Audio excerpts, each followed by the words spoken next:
Tensions are running deep in Ukraine, even as Russia maintains it's not planning a Ukrainian invasion. Russia is carrying out area drills just 75 kilometers from the Ukrainian capital, Kiev. Two Russian long-range strategic bombers took part in joint military exercises with Belarusian air forces. According to the Russian Ministry of Defense, the Russian strategic bombers conducted maneuvers for approximately 4 hours in Belarusian airspace. The mission came as the Kremlin moved troops from Siberia and the Far East to Belarus for sweeping joint drills.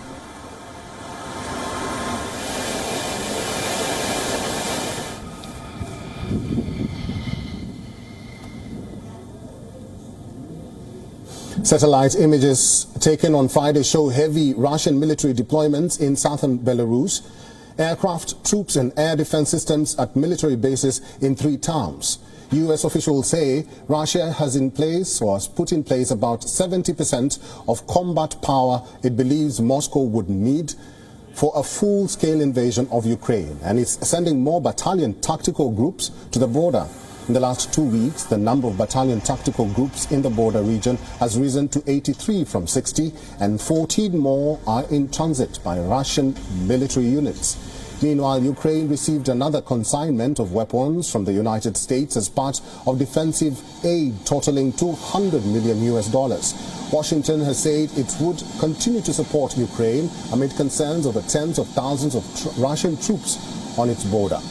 NATO's Secretary General Jens Stoltenberg has said that there had been a significant movement of Russian military forces into Ukraine's northern neighbor Belarus in recent days. The Kremlin describes it as a rehearsal for repelling external aggression.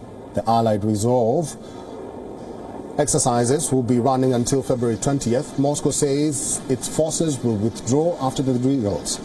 In support of NATO troops, U.S. soldiers landed at a military base in Germany. The troops are from the 18 Airborne Corps.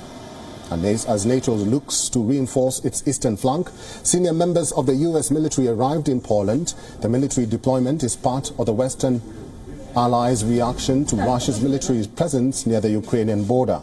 On Wednesday, U.S. had announced the deployment of nearly 3,000 American troops to Eastern Europe in the coming days. Around 1,700 soldiers from the 82nd Airborne Division are due to be stationed in Poland on a temporary basis. The U.S. already has about 4,500 troops in Poland, in both a NATO and a bilateral capacity. Europe is scrambling to intercept the conflict. Ahead of traveling to Moscow and Kiev, French President Emmanuel Macron spoke with NATO head Jens Stoltenberg about the Ukraine crisis. Macron also spoke with British Prime Minister Boris Johnson. With Stoltenberg, Macron insisted on finding a path to de-escalation through dialogue. The French leader will attempt to make progress on the issue during meetings with Vladimir Putin in Moscow on Monday, and with Ukrainian President Volodymyr Zelensky in Kiev on Tuesday. Civilian self-defense training also continued on the outskirts of Kiev. Volunteers have joined former military personnel to learn how to handle weapons and administer first aid. Kiev residents from diverse age groups came to the outskirts of the city to be trained in the basic knowledge of how to defend themselves. In the Ukrainian city of Kharkiv, thousands of people marched on Saturday. Ukrainians gathered to protest against any possible Russian invasion and to demonstrate unity with the rest of Ukraine. Kharkiv is just 40 kilometers from some of the tens of thousands of Russian troops massed at the border of Ukraine. If Russia invades, some of Kharkiv's over 1 million people say they stand ready to abandon their civilian lives. They will wage a guerrilla campaign against one of the world's greatest military powers.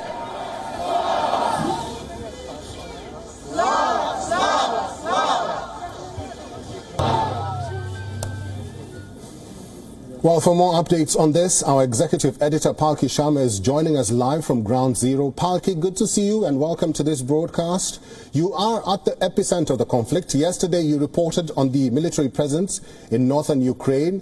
Belarus has consistently asserted its support for Ukraine, yet Russia continues to conduct joint military exercises with Belarusian air forces. Does this not further complicate the already volatile situation? Of course it does. It is an extremely complicated situation. What makes it worse is the actions of the Russians and the words of the Americans. The American forecasts vis-a-vis this conflict are growing more dire by the day. Earlier in the week, the Americans said that the Russians will use a fake video of a Ukrainian attack as a pretext for a full-scale invasion. Today, as you told our viewers, the Americans say that a full-scale invasion is imminent, and that Russia has 70% of its military in place already deployed to launch such an invasion. And like you said, 83 battalion tactical groups are in place. 2 weeks back the number was 60. They're aiming to raise this from anywhere between 110 to 130 such groups. So the Russians, according to the American intelligence, are looking at deploying 150,000 troops around Ukraine to launch a full-scale invasion. What makes it even more concerning is the statement that has come from the chairman of the U.S. Joint Chiefs of Staff, General Mark Milley, who has said that in case of a full-scale invasion, the city of Kiev, where I'm standing right now, will fall within 72 hours, and that there will be 50,000 civilian casualties. It is not clear how the Americans arrived at these estimates, but this is what they have been reporting. 72 hours is all it will take for the Russians to take Kiev, the capital city of Ukraine, and it does sound very ominous. At the same time, the European leaders very much trying to find a way to resolve this crisis diplomatically. We know French President Emmanuel Macron has a busy week ahead. He's going to be traveling to Moscow on Monday and then to Kiev on Tuesday, followed by the German Chancellor Olaf Scholz, who's also expected to meet Russian President Vladimir Putin. So efforts are very much on to try and resolve it diplomatically, but the way things are going, the way both sides are ramping up their deployments, it could go either way, Eric. Palki, you are now in Kiev. Have you been able to interact with the local Ukrainians, and what's the mood on the ground? The mood in the ground is that of tension. The mood on the ground is also that of a sense of betrayal, I would say.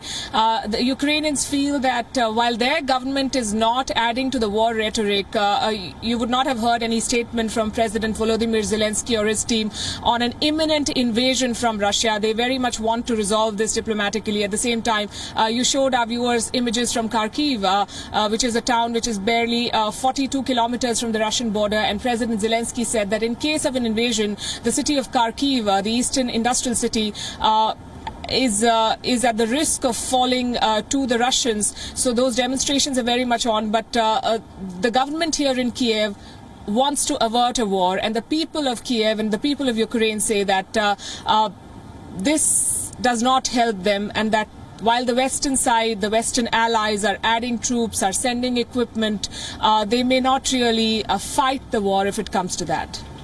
Palki, finally, why is it important for other countries in the European bloc to protect Ukraine and avert a possible war with Russia? Well, because Ukraine is technically a part of Europe, and this would be the first such military conflict to take place in Europe post the Second World War. The second is that if an invasion does take place, Russia is going to be sanctioned most definitely. And when Russia is sanctioned, then that may hit gas supplies, because Europe also takes a very high position on saving democracies, on standing up for democracies. And if the European powers do not stand up for one of their own, a country like Ukraine, then it reflects very badly on them. So they will have to be party to some sort of sanctions, and that is very bad news for European business, especially bad news for European dependence on Russia for all their gas. So it is going to upset their economies, and it is going to cost a lot for leaders like Macron, for instance, who's going into an election later this year. He cannot afford another conflict which will increase the prices of gas. So it's linked to the economy, it's linked to their politics as well, the kind of positions they've taken. It's very important for Europe to try and avert this, not so much for the US, I would say. Live from Kiev, Ukraine, WION Executive Editor Palki Sharma, thank you very much for your insights and for talking to us today. WION is now available in your country. Download the app now and get all the news on the move.